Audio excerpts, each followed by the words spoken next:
The number you are trying to call is currently... The number you are trying to call is...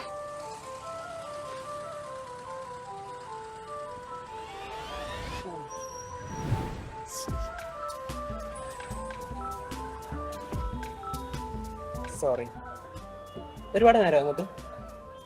എനിക്ക് food order എനിക്ക് നല്ല വിശപ്പുണ്ടേ. എനിക്ക് വേണ്ട, ഒറ്റയ്ക്ക് കൂടെ കഴിച്ചാൽ മതി. പിന്നെ മഴ വന്നപ്പോ ബ്ലോക്കിൽ കേറി, അല്ല കടയിൽ കേറി. എനിക്ക് പിന്നെ കൈ കഴിഞ്ഞിട്ട് വരാൻ.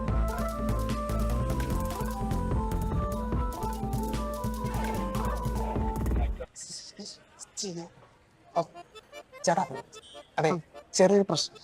എന്തുപറ്റി? ഞാനവിടെ നമ്മൾ ചെറുതായിട്ടൊന്ന് ഉറക്കി. അത് കണ്ടപ്പോഴേ തോന്നി. ചേട്ടാ, അവിടെ ഇവിടുത്തെ ഡിഷസ് ഒക്കെ കഴിച്ചിട്ടുണ്ട്. എങ്കിലും എനിക്കൊന്ന് ഇംപ്രസ് ചെയ്യാൻ വേണ്ടി എന്തൊരു സ്പെഷ്യൽ ഐറ്റം ഉണ്ടാവും? ഉണ്ട്. എന്ത് ഒരു ഐറ്റം ഉണ്ട്, കബാബ്. ഓ, കപ്പൽ കബാബ്. അത് കഴിച്ചു കഴിഞ്ഞാൽ ഏത് ചൂടായി